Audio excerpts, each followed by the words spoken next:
Welcome to నాంసరి. ఈరోజు నేను healthy breakfast చూపిస్తున్నాను. ఇలాగ చేసుకున్నామంటే వారానికి 1-2 సార్లు చేసుకున్నా కూడా మనకి చాలా బాగా ఉంటుంది. హెల్త్కి కూడా మనకి బాగా ఉపయోగపడుతుంది. ఇక్కడ నేను చేసినటువంటి ఈ బ్రేక్ఫాస్ట్ బ్రౌన్ రైస్తో చేశాను.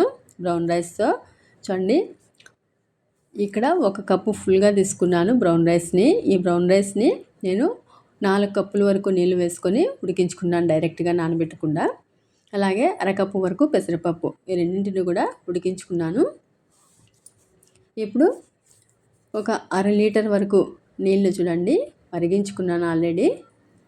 ఈ మరిగించుకున్నటువంటి నీళ్ళలోకి మనము ముందుగా కట్ చేసుకున్నటువంటి కూరగాయలు మన దగ్గర ఏముంటే అవి వేసుకోవచ్చు. నేనైతే ఇక్కడ కాలీఫ్లవరు, క్యారెట్, బీన్స్, ఆలు ఇవన్నీ వేసాను.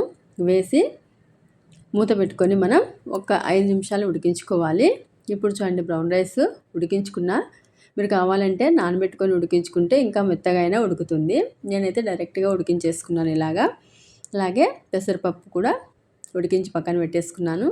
ఇప్పుడు 5 నిమిషాలు మనకి కూరగాయలు ఉడికిన తర్వాత మనం రెడీ చేసుకున్నటువంటి అన్నాన్ని, అలాగే ఈ అన్నం చూడండి పూర్తిగా కూడా ఉడకలేదు.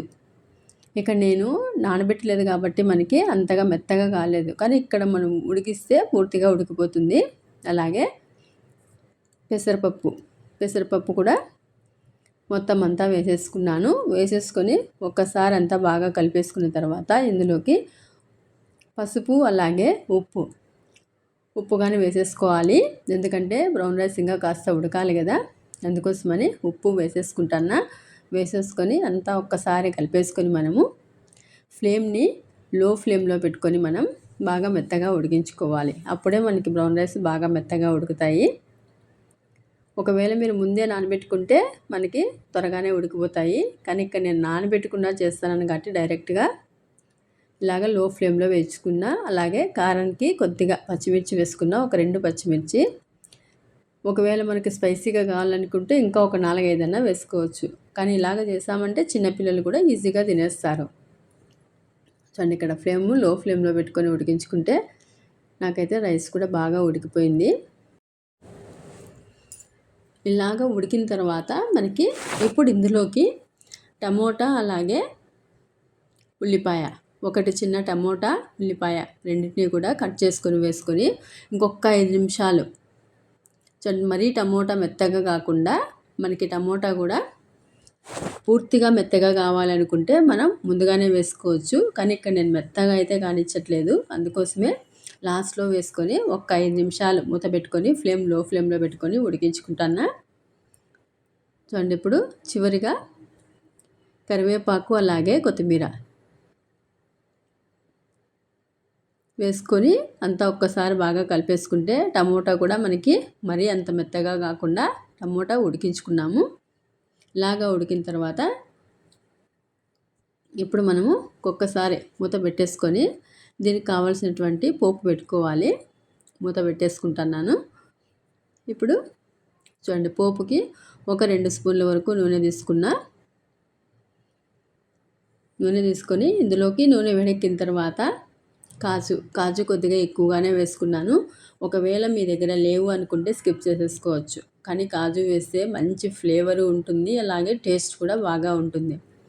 అలాగే శనగపప్పు, మినప్పప్పు వేసుకొని వీటిని దోరగా వేగిన తర్వాత ఇందులోకి జీలకర్ర అలాగే ఆవాలు, ఎండుమిర్చి, ఒక 2 ఎండుమిర్చి వేసుకున్నా. ఎండుమిర్చి ఇవి కొద్దిగా ఫ్రై అయిన తర్వాత మనం ఇందులోకి వెల్లుల్లి అలాగే వేసేసుకుంటున్నా. అలాగే అల్లం ముక్కలు, చిన్న అల్లం ముక్కలు వేసుకొని మనం వెల్లుల్లిని పూర్తిగా ఫ్రై చేయకూడదు ఇక్కడ. అలాగే మెయిన్ ఇక్కడ చూడండి, మిరియాలు కొద్దిగా వేస్తేనే మనకి టేస్ట్ అనేది ఇంకా ఎన్హాన్స్ అవుతుంది. ఇవన్నీ బాగా ఫ్రై అయిన తర్వాత చివరిగా కరివేపాకు వేసుకొని మనం కరివేపాకు చిటపటలాడిన తర్వాత మనం పోపు పెట్టేసుకోవడమే. రెడీగా ఉన్నటువంటి కిచిడీకి పోపు పెట్టేసుకుంటే వేడిగా ఇందులోకి మనము పల్లీల చట్నీ, అలాగే పెరుగు, తర్వాత సాంబారు, మిక్చరు ఇవన్నీ తీసుకొని అన్నీ వేసుకొని తిన్నామంటే అసలు టేస్ట్ అనేటువంటి సూపర్గా ఉంటుంది.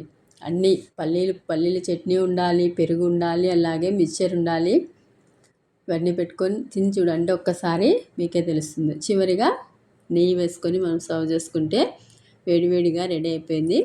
వీడియో నచ్చితే లైక్ చేయండి, అలాగే సబ్స్క్రైబ్ చేసుకోండి.